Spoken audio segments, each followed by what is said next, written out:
زرمبش.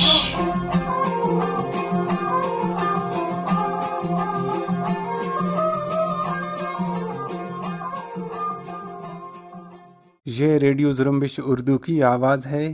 آج بدھ کا دن 21 اپریل اور سال 2021 ہے۔ ریڈیو زرمبش کی آج کی نیوز بلیٹن میں میں ہوں آپ کا میزبان دوستین مراد بلوچ۔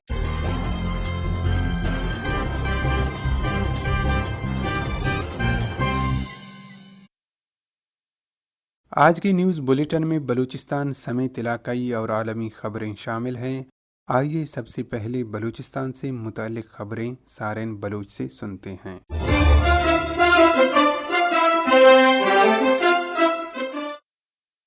کیچ کے علاقے آبسر میں مسلح موٹر سائیکل سواروں نے آبسر کوہدہ یوسف محلہ گراؤنڈ کے قریب فائرنگ کر کے ایک شخص کو ہلاک کر دیا ہے۔ ہلاک ہونے والے شخص کی شناخت سنگانی سر کے رہائشی مزمل ولد حاجی حاصل جان کے نام سے ہوئی ہے۔ مقامی ذرائع کے مطابق مذکورہ شخص کا تعلق قابض پاکستانی فوج کے حمایت یافتہ ڈیتھ اسکواڈ سے ہے۔ بلوچستان لبریشن فرنٹ کے ترجمان میجر گوہرام بلوچ نے مذکورہ حملے کی ذمہ داری قبول کر کے کہا ہے کہ BLF کے سرمچاروں نے آبسر میں ریاستی مخبر مزمل عرف مزو کو نشانہ بنا کر ہلاک کیا۔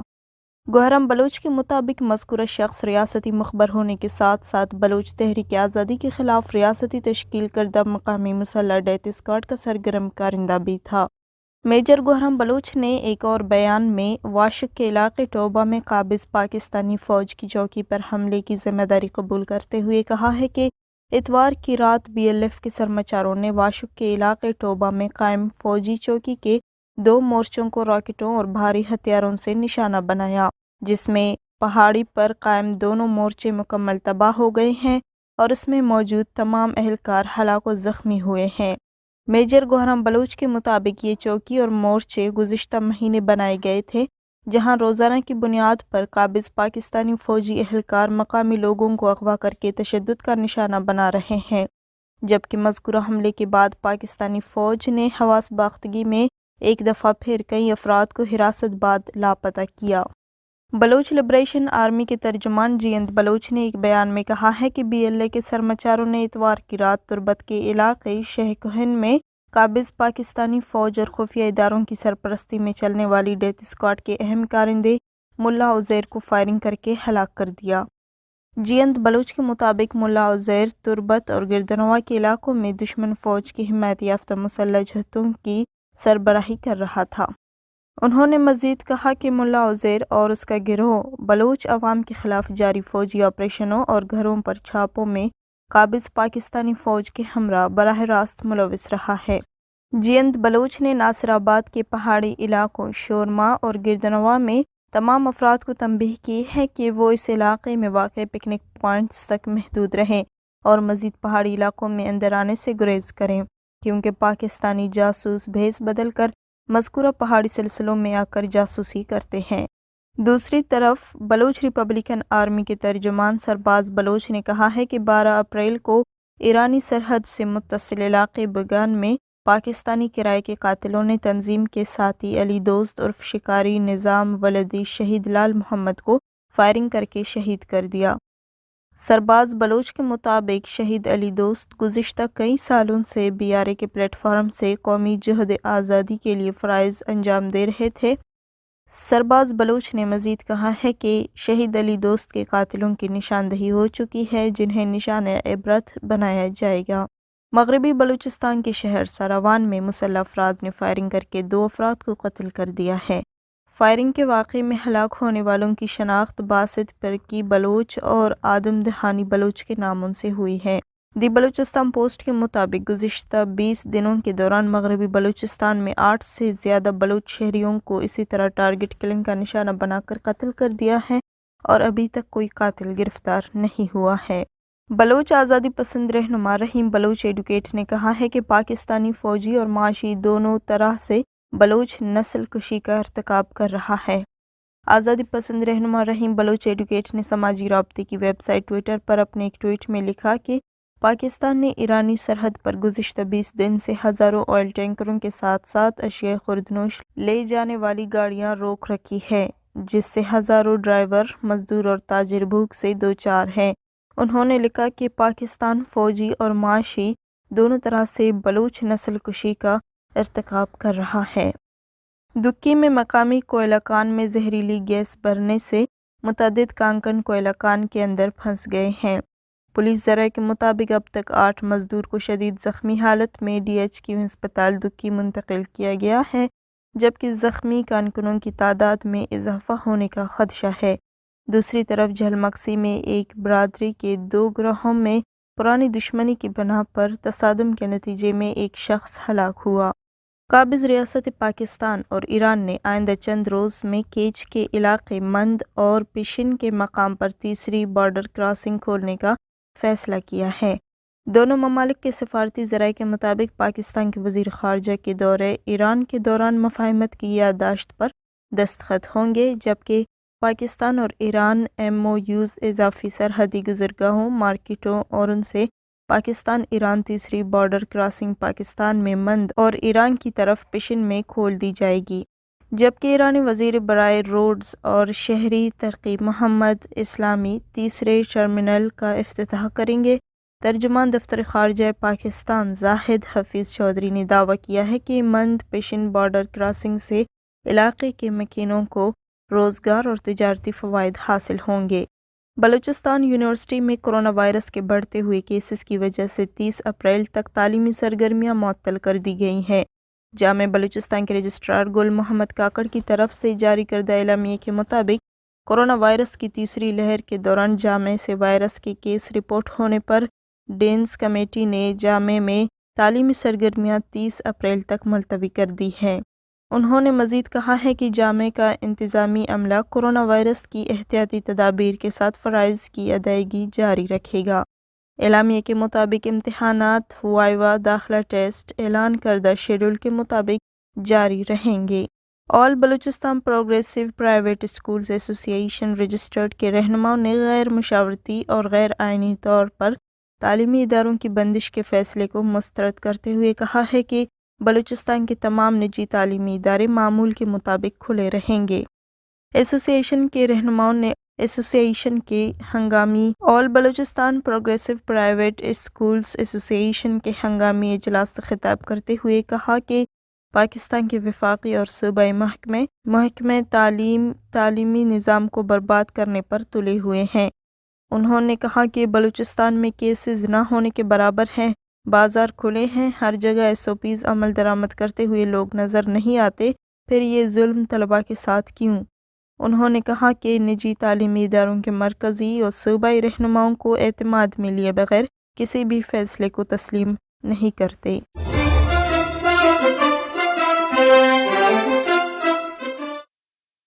یہ تھیں سارن بلوچ۔ اب پیش خدمت ہیں علاقائی اور عالمی خبریں۔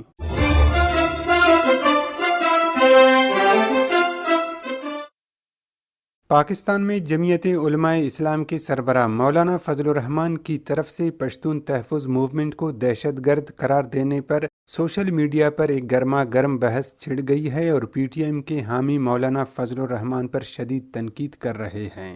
پی ٹی ایم کے رہنما ڈاکٹر سید عالم محسود نے مولانا فضل الرحمان کے بیان پر سخت رد عمل دیتے ہوئے ان کو سوداگر مولوی قرار دیا۔ ان کا کہنا تھا کہ لوگوں کی غلط فہمی ہے کہ مولانا فضل الرحمان کوئی اینٹی اسٹیبلشمنٹ آدمی ہے۔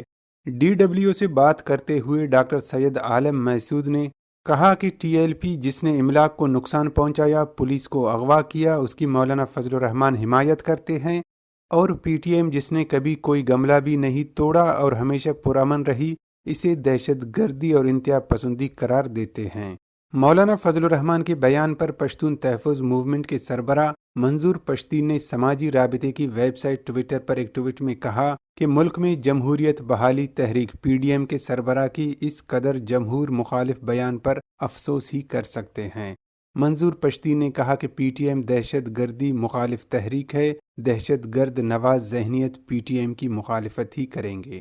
پشتون تحفظ موومنٹ کے رہنما اور پاکستان کے ممبر قومی اسمبلی محسن داوڑ نے ایک ٹویٹ کے ذریعے کہا کہ یہ بے شرمی الفاظ میں بیان نہیں کی جا سکتی ہے۔ انہوں نے کہا کہ پی ٹی ایم نے کھڑ کمر، نسل کشی اور علی وزیر اور دیگر افراد کے قید و بند کے باوجود تشدد کا سہارا نہیں لیا۔ انہوں نے سوال اٹھاتے ہوئے کہا کہ مولانا کو یہ بتانا چاہتے ہیں کہ اس کے جلسوں میں کیوں طالبان کے جھنڈے بلند ہوتے ہیں۔ وہ پی ٹی ایم سے نفرت کرتا ہے کیونکہ وہ اسے پشتونوں کا خون دوبارہ فروخت کرنے نہیں دے گا۔ پاکستان کی قومی اسمبلی میں گستاخانہ خاکوں کے معاملے پر فرانس کے خلاف ایک قرارداد منظور کر لی گئی ہے۔ قرارداد کے متن میں لکھا ہے کہ ایوان متنازعہ فرانسیسی میگزین کی طرف سے 1 ستمبر 2020 کو ناموس رسالت کی گستاخی اور توہین آمیز خاکوں کی اشاعت کی پرزور مذمت کرتا ہے۔ قرارداد میں مطالبہ کیا گیا ہے کہ فرانسیسی سفیر کو ملک سے نکالنے کے معاملے پر بحث کی جائے، تمام یورپی ممالک بالخصوص فرانس کو معاملے کی سنگینی سے آگاہ کیا جائے اور تمام مسلم ممالک سے معاملے پر سیر سے بات کی جائے اور اس مسئلے کو اجتماعی طور پر بین الاقوامی فورمز پر اٹھایا جائے۔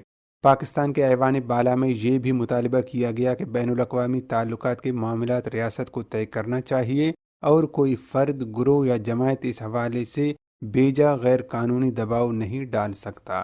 دوسری طرف پاکستانی حکومت کے ساتھ کامیاب مذاکرات کے بعد تحریک لبیک پاکستان کے سربراہ سعد حسین رضوی کو رہا کر دیا گیا ہے، جبکہ مذاکرات کے مطابق ٹی ایل پی اپنا احتجاج بھی ختم کرے گا۔ بنگلہ دیش میں اجرت نہ ملنے اور مزدوری کی اوقات کے خلاف احتجاج کرنے والے مزدوروں پر پولیس کی فائرنگ سے 5 مزدور ہلاک ہو گئے ہیں۔ فائرنگ کا یہ واقعہ بنگلہ دیش کے شمال مغربی حصے میں چین کی سرمایہ کاری سے بننے والے ایک بجلی گھر کے مقام پر پیش آیا۔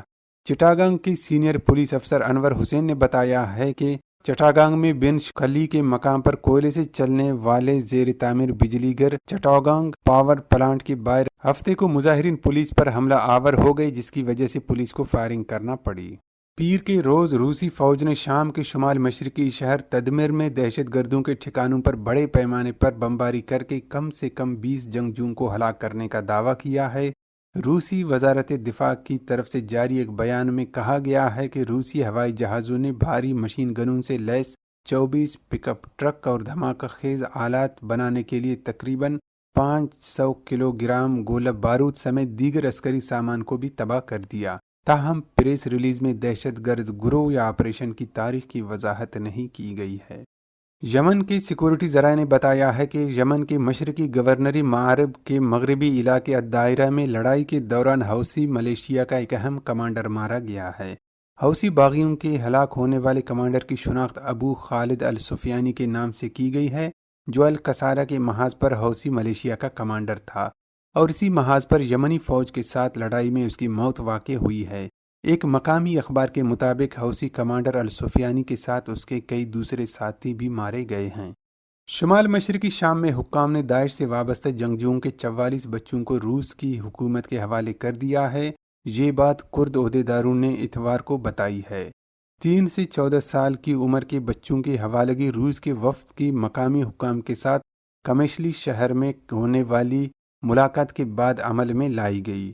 شمال اور مشرقی شام میں خود مختار انتظامیہ آنیس کے خارجہ تعلقات کے امور کے سربراہ عبدالکریم عمر کا کہنا تھا کہ روس کے حوالے کیے جانے والے بچے یتیم تھے اور اس کی تصدیق روس کی طرف سے کیے گئے ڈی این اے ٹیسٹوں میں ہو چکی ہے۔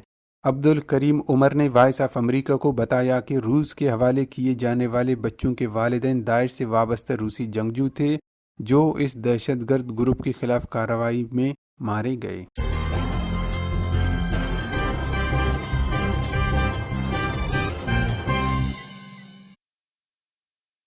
اسی کے ساتھ ہی آج کے نیوز بلیٹن کا اختتام ہوتا ہے۔ دوستین مراد بلوچ کو اجازت دیجیے اور مزید خبروں کے لیے وزٹ کرتے رہیے ہماری ویب سائٹ زرمبش.com کو۔